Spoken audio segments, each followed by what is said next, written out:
चलिए, जीव विज्ञान क्लास 10 पढ़ना है उत्सर्जन तंत्र। आज जीव विज्ञान बायोलॉजी क्लास 10 का उत्सर्जन तंत्र के बारे में कुछ जानते हैं। सुनिए, पहले ये जानते हैं कि उत्सर्जन क्या है और तंत्र क्या है। तंत्र का मतलब क्या होता है, उत्सर्जन का मतलब क्या होता है। उत्सर्जन का मतलब क्या होता है, तंत्र के बारे में क्या होता है। उत्सर्जन मतलब होता है कि हमारे शरीर में कुछ ऐसे पदार्थ है, हमारे शरीर में कुछ ऐसे पदार्थ बच जाते हैं या है, मान लीजिए, जो हमारे शरीर के लिए हानिकारक है, उससे कोई फायदा नहीं है, उसको बाहर निकलना जरूरी है। वो पदार्थ हो सकता है या तो ठोस या द्रव या गैस के रूप में भी हो सकता है। तो हम जो भी भोजन खाते हैं या कोई भी क्रिया करते हैं, हमारे शरीर में होने वाले कोई भी क्रियाएं के उपरांत जो भी पदार्थ बच जाते हैं, जो बेकार पदार्थ होते हैं, उस बेकार पदार्थ को बाहर निकालने की क्रिया को ही उत्सर्जन कहते हैं। मान लीजिए खाना खाए, खाना कुछ पचा कुछ नहीं पचा। सब खाना तो नहीं पच जाता है, कुछ खाना नहीं पचता है, और जो खाना नहीं पचता है वही बाहर निकलता है मल के रूप में, उसे ही उत्सर्जन कहते हैं। मतलब बेकार पदार्थ को शरीर से बाहर निकालना ही क्या है, उत्सर्जन है।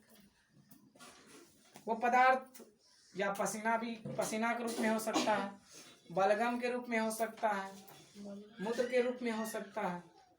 हमारे शरीर में जब गर्मी ज्यादा हो जाता है, टेम्परेचर बढ़ जाता है शरीर के अंदर का, तो हमारे शरीर से क्या निकलता है, पसीना निकलने लगता है। तो हमारे शरीर से पसीना निकला, वो पसीना बेकार पदार्थ था, उसका निकलना जरूरी है, और वो जो बेकार पदार्थ शरीर से बाहर निकला उसी को उत्सर्जन कहते हैं। शरीर से बेकार पदार्थ का निकलना ही उत्सर्जन है।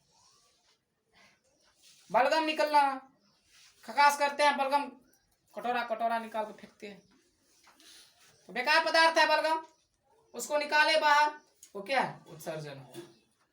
तो शरीर से बेकार पदार्थ को बाहर निकालने की क्रिया को ही उत्सर्जन कहते हैं। हमारे शरीर में जो भी बेकार पदार्थ है उसको शरीर से बाहर निकालने की प्रक्रिया को ही उत्सर्जन कहते हैं। अब उत्सर्जन समझ गए। अब है यहाँ पर तंत्र। तंत्र क्या है? तंत्र मतलब सिस्टम, मतलब जिससे बहुत सारे अंग जुड़े होंगे। किसी भी कोई एक संस्थान है और उस संस्थान से बहुत सारे अंग जुड़े होते हैं, बहुत सारे व्यक्ति जुड़े होते हैं।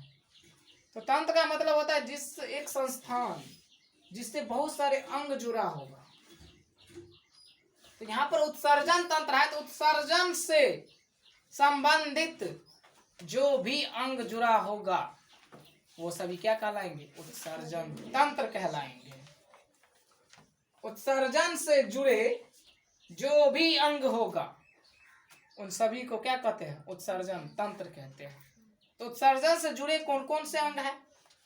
तो उत्सर्जन से जुड़े पहला तो मान लीजिए वृक्क है। एक वृक्क है जो क्या करता है, पेशाब को बाहर करता है। उसके बाद फेफड़ा है। फेफड़ा का काम क्या है, बलगम को बाहर निकालना। हमारे शरीर में जो बलगम बनता है उसको फेफड़ा बाहर निकालता है। उसके बाद क्या है, त्वचा है। त्वचा से पसीना बाहर निकलता है। तो ये सब क्या हुआ, अंग हुआ। किस चीज का, उत्सर्जन का, जहां से किसी बेकार पदार्थ को निकाले। तो जिस अंग से बेकार पदार्थ को निकालते हैं उसी अंग को उत्सर्जन अंग कहा जाता है। जिस अंग से बेकार पदार्थ को बाहर निकालते हैं उस अंग को ही उत्सर्जन अंग कहा जाता है। तो उस जितने भी अंग हैं उत्सर्जन से जुड़े हुए, उन सभी को मिलाकर के ही उत्सर्जन तंत्र होता है। मतलब तंत्र का अर्थ होता है जिससे बहुत सारे अंग जुड़े होंगे।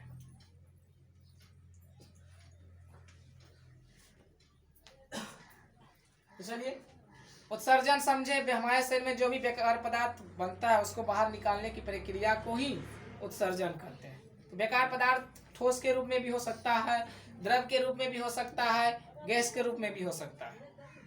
उसके बाद उत्सर्जन तंत्र, मतलब उत्सर्जन से जो भी अंग जुड़े होते हैं उन्हें ही उत्सर्जन तंत्र कहा जाता है। उत्सर्जन से जो भी अंग जुड़े होते हैं उन्हें उत्सर्जन तंत्र कहा जाता है। याद हुआ कि नहीं? याद हो ये गया अब है। अब इसी में आता है उत्सर्जी पदार्थ। उत्सर्जी पदार्थ, उसके बाद आता है उत्सर्जी अंग। तो उत्सर्जी अंग तो पढ़ाइए दिए कि जिस अंग से बेकार पदार्थ बाहर निकलता है उस अंग को क्या कहते हैं? उत्सर्जी अंग कहते हैं। जिस अंग से, तो सबसे पहले उत्सर्जन तंत्र। उत्सर्जन तंत्र मतलब हम आपको क्या बताएं? उत्सर्जन से जो भी अंग जुड़े होते हैं,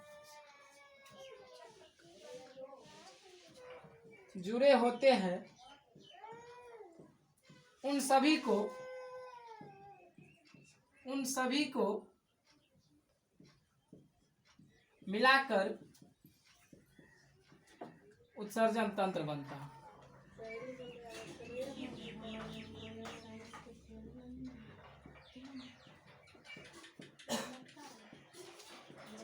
उत्सर्जन से जो भी अंग जुड़े होते हैं उन सब को मिला करके उत्सर्जन तंत्र बनता है। ये हो गया उत्सर्जन तंत्र। अब आएगा उत्सर्जन क्या है। पूछ सकता है कि उत्सर्जन क्या है।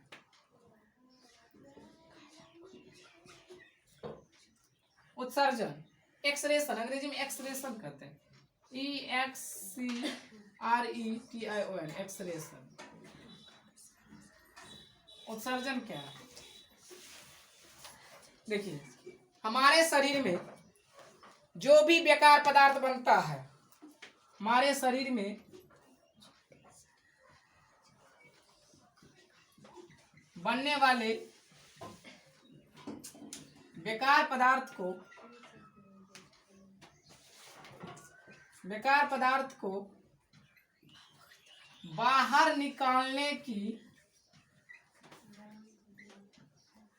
निकालने की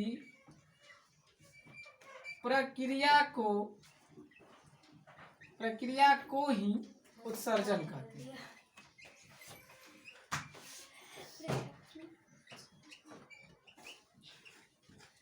क्या कह रहा है? उत्सर्जन हमारे शरीर में बनने वाले बेकार पदार्थ को, हमारे शरीर में जो बेकार पदार्थ बन जाता है, जो रह जाता है, उसको बाहर निकालने की प्रक्रिया को ही उत्सर्जन कहते हैं। अब वो बेकार पदार्थ हो सकता है ठोस के रूप में भी हो सकता है, द्रव के रूप में भी हो सकता है और गैस के भी रूप में हो सकता है। कि लिखने की जरूरत नहीं, हम आपको समझाती हैं कि वो पदार्थ जो है ठोस के रूप में भी हो सकता है और या द्रव के रूप में भी हो सकता है और गैस के रूप में भी हो सकता है। तो हमारे शरीर में बनने वाले बेकार पदार्थ को बाहर निकालने की प्रक्रिया को ही उत्सर्जन कहते हैं। हमारे शरीर में जो भी बेकार पदार्थ होता है, हम खाते हैं तो सब भोजन तो नहीं पच जाता, कुछ बेकार पदार्थ बच जाता है, भोरे भोरे उठते हैं जाके बाहर निकालते हैं कि नहीं निकालते हैं, तो उसी को कहते हैं क्या? उत्सर्जन। हमारे शरीर में बनने वाले बेकार पदार्थ को बाहर निकालने की प्रक्रिया को ही उत्सर्जन कहते हैं। देखिए, अभी हमको पसीना चल रहा है, गर्मी से उत्सर्जन हो रहा है, हमारे शरीर से पसीना निकल रहा है, हमारे त्वचा से पसीना निकल रहा है, उत्सर्जन हो रहा है यहाँ पर। तो हमारे शरीर से बेकार पदार्थ का बाहर निकलना ही उत्सर्जन है। हमारे शरीर से अभी देखिए पसीना निकल रहा है, वो क्या हो रहा है? उत्सर्जन हो रहा है। अब देखिए अगला टॉपिक, ये सब उत्सर्जन नहीं पढ़ रहे हैं। अब मान लीजिए आपसे पूछेगा कि उत्सर्जी अंग किसे कहते हैं? उत्सर्जी अंग, उत्सर्जी अंग, उत्सर्जी अंग किसे कहते हैं? जिस अंग से बेकार पदार्थ बाहर निकलता है उसे ही उत्सर्जी अंग। जिस अंग से होते हुए, या कहिए जिस अंग से बेकार पदार्थ बाहर निकलता है उसे ही उत्सर्जी अंग कहते हैं। तो हमारे शरीर में बेकार पदार्थ बना, और जहां पर वो बेकार पदार्थ जिस अंग में बना और उस अंग से जो बाहर निकाले तो उस अंग को कहे क्या? उत्सर्जी अंग। जैसे पसीना निकला कहाँ से? त्वचा से, तो त्वचा हो गया उत्सर्जी अंग। त्वचा से पसीना निकला तो त्वचा हो गया उत्सर्जी अंग। फेफड़ा से बलगम निकला तो फेफड़ा हो गया उत्सर्जी अंग। वृक्क से मूत्र निकला तो वृक्क हो गया उत्सर्जी अंग। समझ गए? तो जहां से जिस अंग से बेकार पदार्थ बाहर निकलता है उस अंग को उत्सर्जी अंग कहते हैं। जिस अंग से बेकार पदार्थ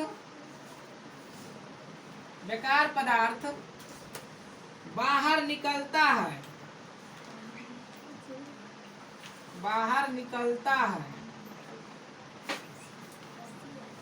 जिस अंग से बेकार पदार्थ बाहर निकलता है उस अंग को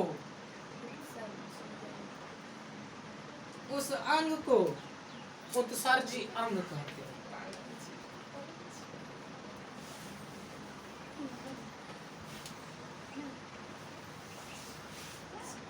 देखिए क्या था? उत्सर्जी अंग। जिस अंग से बेकार पदार्थ बाहर निकलता है, जिस अंग से बेकार पदार्थ को बाहर निकालते हैं उस अंग को क्या कहते हैं? उत्सर्जी अंग कहते हैं। जैसे में मान लीजिए हमने कुछ उत्सर्जी अंग लेते हैं जहां से कौन सा बेकार पदार्थ बाहर निकलता है। मान लीजिए है त्वचा। चलिए त्वचा से क्या सब निकलता है? त्वचा से पसीना निकलता है, पसीना या सीबम का मतलब क्या होता है? तो देखिएगा हमारे नाकों पर जब नाक पर पसीना छूटता है तो इसी को सीबम कहते हैं। नाक पर देखिएगा कि हमेशा पसीना रहबे करता है, तेल युक्त, तेल नेता रहता है कि नहीं? और जगह पसीना रहता है तो तेल नेता नहीं लगता है, और नाक पर वाला पसीना देखिएगा तो लगेगा तेल नेता।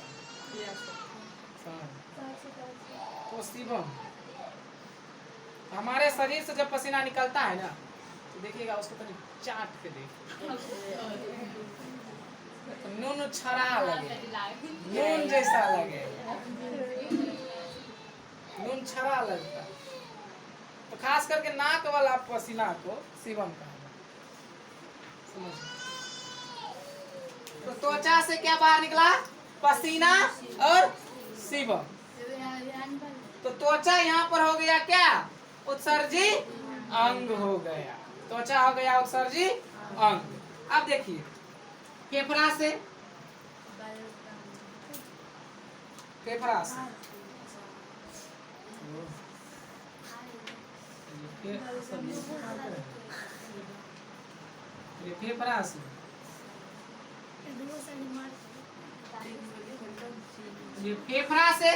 तो फेफड़ा से क्या सब बाहर निकलता है? तो बलगम निकलता है। बलगम बुढ़वा सबको देखिएगा, बुढ़ारी में कटोरा ले लेता है, कटोरा खो करके बलगम निकालता है। समझ गए? तो कहाँ से? फेफड़ा से। जब खोखी होता है तो फेफड़ा से बलगम आता है, ना कि नाक से। हम लोग कहते हैं नाक में नहीं होता है बलगम, फेफड़ा से होते हुए आता है। फेफड़ा से होते हुए। ये तो बाहर निकलने का सिर्फ एक माध्यम है, वो मुंह है, वो नाक। मुंहों से बलगम निकलता है, नाक से भी निकलता है कि नहीं? तो फेफड़ा से बलगम निकलता है। तो फेफड़ा से बेकार पदार्थ बलगम निकला तो फेफड़ा हो गया क्या? उत्सर्जी अंग। फेफड़ा हो गया उत्सर्जी। वृक्क से मूत्र निकलता है, वृक्क से मूत्र। अब मूत्र जहां से निकला, कहां से निकला? वृक्क से। तो वृक्क हो गया उत्सर्जी अंग। वृक्क हो गया उत्सर्जी फिर यहाँ तक समझे कि नहीं? यहाँ तक नोट्स करिए।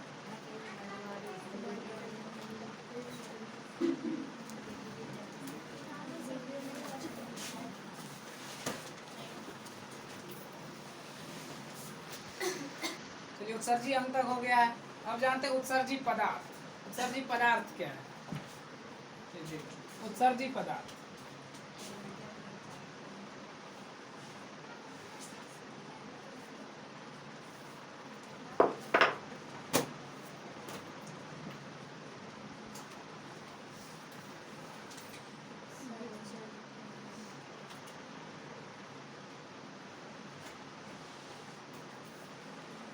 उत्सर्जी पदार्थ। अब देखिए हमारे शरीर से या हमारे शरीर में बनने वाले जो बेकार पदार्थ है उसी को क्या कहते हैं? उत्सर्जी पदार्थ। यह अपने शरीर से उत्सर्जन के रूप में जिस पदार्थ को बाहर निकालते हैं उस पदार्थ को क्या कहते हैं? उत्सर्जी पदार्थ।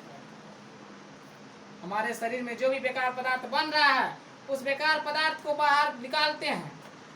कि हमारे शरीर में जो भी बेकार पदार्थ बन रहा है उस बेकार पदार्थ को जो बाहर निकालते हैं या जिस बेकार पदार्थ को बाहर निकालते हैं उस पदार्थ को उत्सर्जी पदार्थ कहा जाता है। चलिए तथा उत्सर्जी पदार्थ किसे कहते हैं? हमारे शरीर में बनने वाले बेकार पदार्थ या वो पदार्थ, हमारे शरीर में बनने वाले वो बेकार पदार्थ जिसे हम शरीर से बाहर निकालते हैं उस पदार्थ को उत्सर्जी पदार्थ कहा जाता है। हमारे शरीर में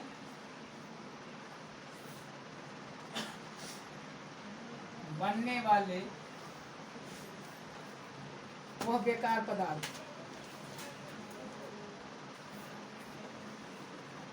जिसे हमारे शरीर में बनने वाले वो बेकार पदार्थ जिसे हम शरीर से बाहर निकालते हैं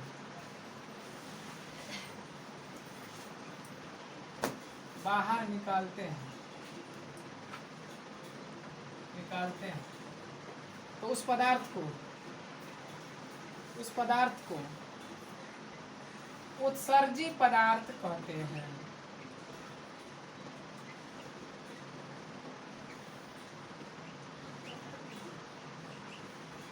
देखिए क्या कह रहा है? उत्सर्जी पदार्थ किसे कहते हैं? हमारे शरीर में बनने वाले वो बेकार पदार्थ जिसे हम शरीर से बाहर निकालते हैं तो उस पदार्थ को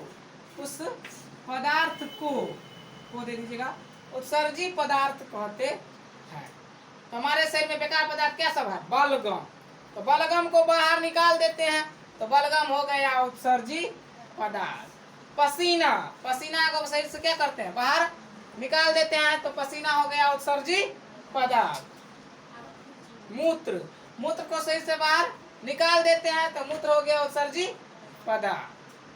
तो वैसे बेकार पदार्थ जो हमारे शरीर में हानिकारक है, कोई काम नहीं है उसका, तो उसको क्या कर देते हैं? बाहर निकाल देते हैं। तो जिस पदार्थ को शरीर से बाहर निकालते हैं उसी पदार्थ को उत्सर्जी पदार्थ कहते हैं। ये भी लिख सकते हैं कि जिस बेकार पदार्थ को शरीर से बाहर निकालते हैं उस पदार्थ को उत्सर्जी पदार्थ कहते हैं। जैसे शरीर से बाहर निकालते हैं तो जैसे में पसीना उत्सर्जी पदार्थ है, इसको शरीर से बाहर निकालते हैं। जैसे में बलगम उत्सर्जी पदार्थ है, जैसे में मूत्र उत्सर्जी पदार्थ है, मल उत्सर्जी पदार्थ, ये सब क्या है? उत्सर्जी पदार्थ। इस सब शरीर से बाहर निकाल देते हैं। चलिए आज के लिए इतना। कल अगले में पढ़ेंगे कि उत्सर्जन तंत्र का सचित्र वर्णन करें या वृक्क का सचित्र वर्णन करिए। वृक्क को कैसे बनाएंगे, कैसे बनाया जाता है, वृक्क का क्या सब काम है, उस सब को कल हम पढ़ें। फिर इतना नोट्स कीजिए।